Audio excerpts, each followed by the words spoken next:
What's up, guys? Welcome to Daily Dose of Reddit. This is your host, Zach, and today's subreddit is r/StoriesAboutKevin. Alright, this story's called One Kevin Leaves, Another Kevin Arrives. There is always Kevin. It must be some sort of situation decided by a sorting hat. A Kevin hat, if you will. Longtime Kevin from kindergarten to 8th grade, we'll refer to him as Stuart, left for hockey school in a different province. This is Canada, by the way, eh? I am making this known in order to tell my full story about my Kevin. You must know about his predecessor, Stuart. Stuart was a smart kid, depending on the phase of the moon. Some days you wondered even how this child functioned, or how they haven't died yet. And on the other hand, you're impressed they managed to get high 80s in sciences. Stuart was known for his addiction to gum and the ability to eat any food he laid his eyes on. I used to sit next to Stuart at lunch. Every day, he would buy 2 cheese pizzas from the cafeteria and scrape off the cheese and eat the sauce-covered bread. He would make a blood-curdling screech that sounded like some of the hollows from Dark Souls. Stuart would also spit on his food to prevent the other children from eating it. But this was middle school, and spit-covered food was probably the least diseased thing in the school. Stuart had a full-on gum addiction, consuming at least a pack a day. His father intervened, and Stuart went ballistic. It was like removing the source of cocaine from a crackhead. He would do almost anything just to chew some gum, even trading away his entire lunch for a packet. It was known among the teachers and the students that Stuart could be paid a nickel and he'd eat a piece of salami off the floor from how many lunch hours ago. The gods must have cast an immunity spell on this boy, as I never saw him get sick despite everything he ate. For a book report, they once chose Moby Dick just so they could write Dick down on the report without getting yelled at. This kid had an incredibly squeaky voice, which definitely contrasted all the hexes and curses they screamed at the other children. Stuart was nice, but he was dumb, but not as dumb as Kevin. On the news that Stuart was leaving, a lot of kids were happy, but some were sad because we lost our source of entertainment. There was a Stuart-shaped hole in our Stuart-shaped heart. But that hole was unexpectedly filled once freshman year hit. Memoirs of the Teenage Nympho. And we were introduced to Kevin. Kevin was from a different middle school, and only when the 3 middle schools combined to form the despicable 9th graders were we introduced to Kevin. At first, Kevin seemed nice, but he's kind of a butthole. But he makes up for it with the weirdest crap I have ever heard anyone say. It's almost like he has a random sentence generator for a brain, Mad Lib style. During science class, a friend of mine got mad at Kevin. She screamed, "What is your major malfunction?" To which Kevin responded with, "I am so hungry, I ate 3 of my chromosomes." Oh my god. Kevin once wrote a friend of mine's name on his shoe. A week later, he ran up to her to inform her that he accidentally wrote it with permanent marker and now it won't come off. To the same friend, he asked if he could drink cocaine off her cleavage. Kevin assumed I was a cat. He brought a laser pointer to my science class and shined it on my leg. As a joke, I cupped it with my hand, like a cat would. Now I cannot speak to him without him meowing at me. I have made a grave mistake. Kevin also despises me for unknown reasons, probably related to me being a cat. Must be a dog person. Every so often in a quiet class, Kevin would make a very good impression of a sheep. Every 5 minutes or so. Kevin's friend, we'll call him Jack, thought his girlfriend was pregnant. He told Kevin he could name the child. Kevin's 2 choices for names were Kevin Jr. and Fidget Spinner. Yes, spelt like that. Kevin was convinced that people lived on Pluto, and now that it was declared a dwarf planet and not a real planet, he was scared because the Plutonians have nowhere to live. Kevin once asked to borrow my whiteout. Kevin took the stick and dragged it all across his tongue.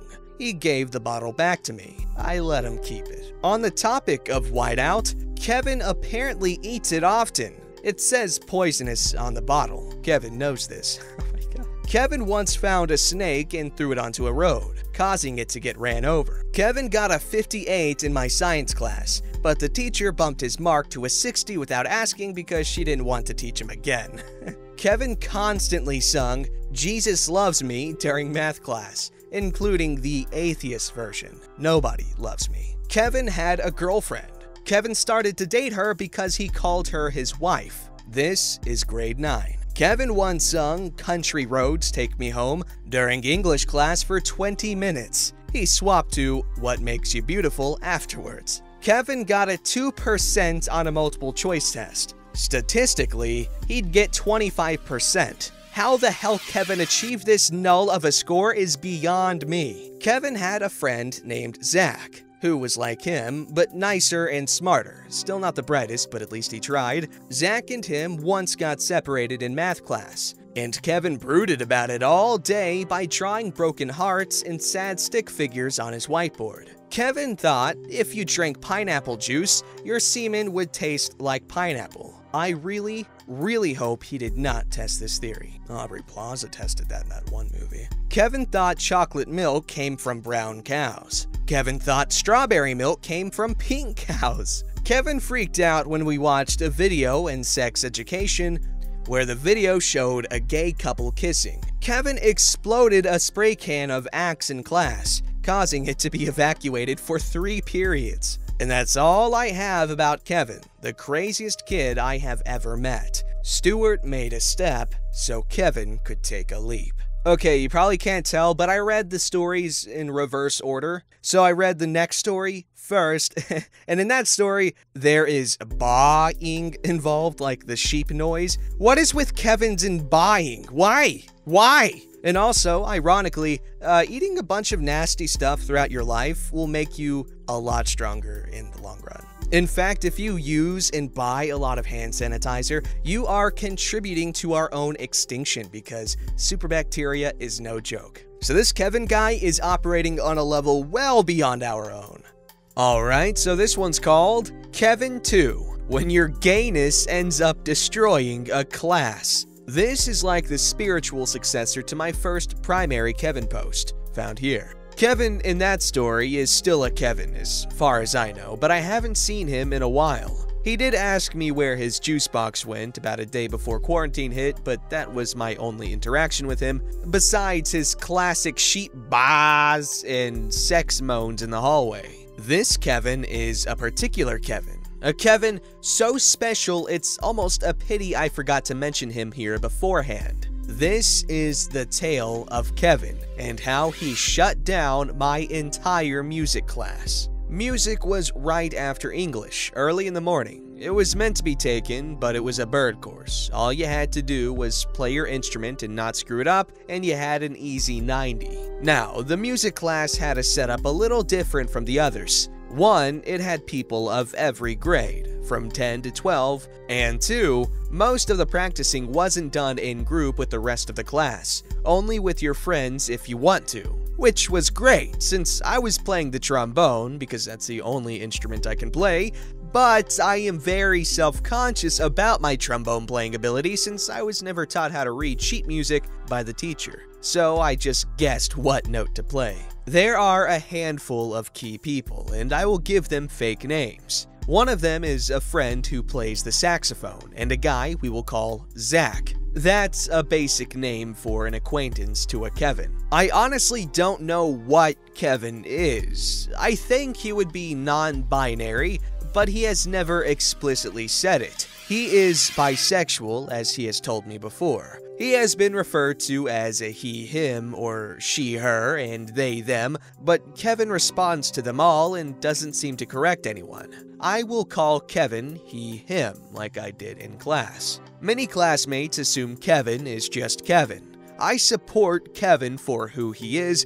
but I don't condone his strange actions. Our teacher had laid out a plan for the class. Learn songs, then at the end of the year, we were to write our own song. Simple. We were to pick out our instruments, and Kevin picks the tuba. We have alternate instrument day on Friday, but Kevin would play anything within the reach of his grubby hands. The teacher would be talking, and you could hear the xylophone noises or the pressing of piano keys faintly echoing across the room, and you could feel the tension rise. Our music teacher was chill with a capital C, and I have never seen this dude get angry at a kid before. So Kevin continues with his manic playing of everything poorly, specializing in the drums. Zach has picked up a ukulele. Zach is Kevin's crush, by the way, and it's super obvious. I feel bad for Zach as he's a nice and supportive person to anyone,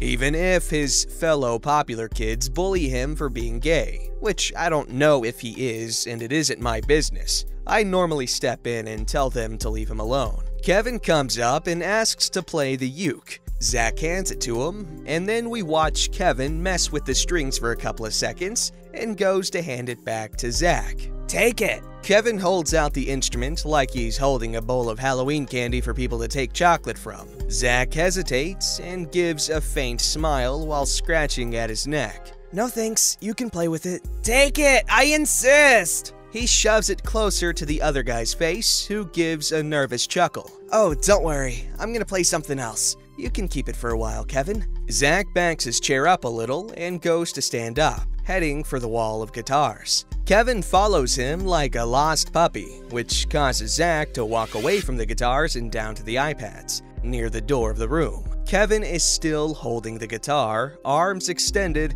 and Zach picks up the pace. Soon enough, he starts to speed walk around the room, Kevin following him. "Take it!" Kevin orders countless times, much to Zach's refusals. Soon, they are running around the room in laps until the teacher walks in and sits Kevin down. The next day, Kevin walks in with a Campbell's soup container and a spoon.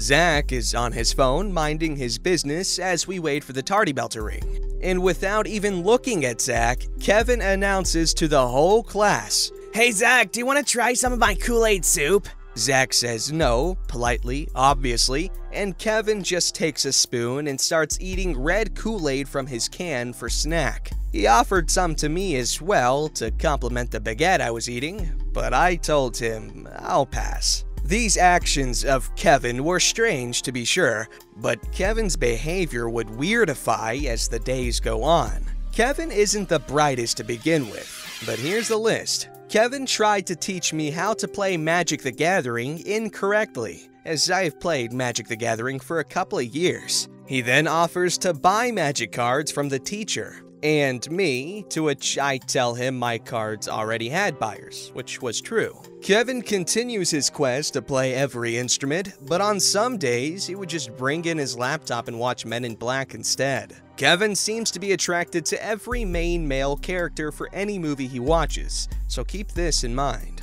Kevin would get yelled at to put away the laptop, only to take it out, pretend to hide it behind his music stand, and watch a different movie. Kevin normally wore sweaters and pants, but sometimes he wore sweaters, skirts, and high heels. I am all for wearing what you want, but I feel as if wearing the same gray sweater doesn't really go with the feminine look, as many girls agree. This is Kevin's version of femininity. He wears this sweater a lot. Kevin told me that he had 3 legendary mounts, which I told my World of Warcraft addict of a friend, so apparently we think he must be lying. Kevin also had a crush on this friend, who he apparently flirted with in-game so much he had to block him. Kevin was tasked to pick the world's most influential invention for his English assignment, and he picked a very obscure steam locomotive or something like the golf club. Either or. Kevin asked our old music teacher to play Stairway to Heaven so much, the teacher had to leave the room. The teacher told us it was too long of a song to discuss in class. Lesson on songs played backwards. Kevin believed that alien frequencies caused the Mayans to make the pyramids. Kevin brought balloons to class for his own birthday, which was 2 days prior. Kevin ran out of class a lot, mostly in his English. A teacher had to page the office to catch him in the hallways. Kevin failed English because he watched Men in Black in it as well. The teacher found one of those toy Jeeps in a ditch and wanted to refurbish it to give to a family member. And Kevin sat on the muddy leaf-covered seat and pretended to drive until he was kicked out. Kevin doesn't know how to walk in heels properly, by the way. They were given to him by his math teacher, and they're a little too big for him. He often looks like he's about to fall. Kevin would bicker with my friend, the saxophone player, pestering him often. The saxophone guy told me himself that he never expected himself, a gay man, to feel homophobic. Kevin was also in my gym class and told me all he liked to do was watch the boys run and work out. He showed up half the time, and when he did, he walked. One time he did run, but he had like a heat stroke. Kevin straight up told Zach one day that he was bisexual, to which Zach told him that's wonderful, but he kept on repeating it over and over because I think that's how guys flirt. Kevin asked Zach to swing dance one time in class. His answer was no. Kevin asked me to swing dance. I said no because I couldn't see due to an allergic reaction to the incense in the yoga room. Kevin watched Men in Black instead of dancing. Kevin eventually caused the downfall of our class when he apparently did something. According to a druggie I know, in the drama change room where Zach and his friends were practicing their instruments, where Kevin followed them inside and, not wanting to be rude, they let him stick around. Suddenly, Kevin had an idea to win the heart of his beloved Zach. Do you want to see me throw this pen inside a tuba? Everyone says, "No!" Okay, I'll do it! Everything back in the main room was going fine until Zach is walking out wheezing, while Kevin is hiding a tuba behind his back. "Can I see it?" the teacher asks, and Kevin hands him the tuba. In attempts to get the pen out of the tuba, he played and twisted the valves so much they broke. The pen was still inside the tuba. $500 of damage. Kevin tried to deny this, but the more he denied, the angrier the teacher got. This escapade led to us all never playing instruments in the class again. Instead, we watched a bunch of musicals, like Les Mis and The Phantom. Kevin had a crush on the Phantom. In the scene where the two men were dueling for the love of the girl, Kevin turns around to Zach and goes, "Why don't you learn to sword fight, Zach? It's very sexy." During Les Mis, he fell asleep on the floor, face first, hood up. He was like a plank of wood. People poked him with pencils to wake him up, but he didn't move a bunch, until he shook rapidly about 5 minutes later and woke up himself. Kevin was only wearing a sweater, no shirt underneath, and Zach commented on it. "Are you wearing no shirt?" Zach should have seen where this is going. "I don't know, Zach. Want to find out?" was Kevin's response. Kevin got kicked out of class a lot for making weird noises and still continuing to play instruments after the band. By then, the class had come to an end. During one semester, he had almost failed music twice, attempted to buy magic cards and a toy Jeep, relentlessly flirted with some poor guy, ate Kool-Aid on the regular occasion, and cost around $500 worth in damages. And that is the story of how, in Kevin's quest for true love, he effectively shut down our class and reduced music to a study period. I kind of miss this class, as there was so much mundane antics of Kevin that very day was a surprise. We never even got to write our own song. Teacher gave him a 60 because if he didn't, he would be in his class again next year. Okay, first off, I gotta say some of these things are a little unfair, like the whole Kevin's gray shirt and heels and stuff. Well, how do you know he's going for strictly feminine? Because there's a lot of different styles, and it's really hard to just label stuff like that. Like, as far as we know, he could have been going for like an androgynous look, which is sort of, I think, a mix between masculine and feminine clothing styles. Judging what a kid wears is not the nicest or most fair even because, you know, they don't have a ton of control over what they have. I know for a fact that my parents, bought my clothes for me up until, I was 15, 16. Anyway, you get the point. And all that definitely wasn't me saying that this Kevin is not weird, because he definitely is weird. Moaning in the hallways and just all that just annoying crap that he was doing. We all did annoying things as kids. I still do annoying things. Heck, I am annoying. Hopefully he grows out of it and has that same disgust towards the 14, 15-year-old version of himself that we all have, because I definitely do. Don't forget to like, subscribe, and hit that bell to never miss an episode.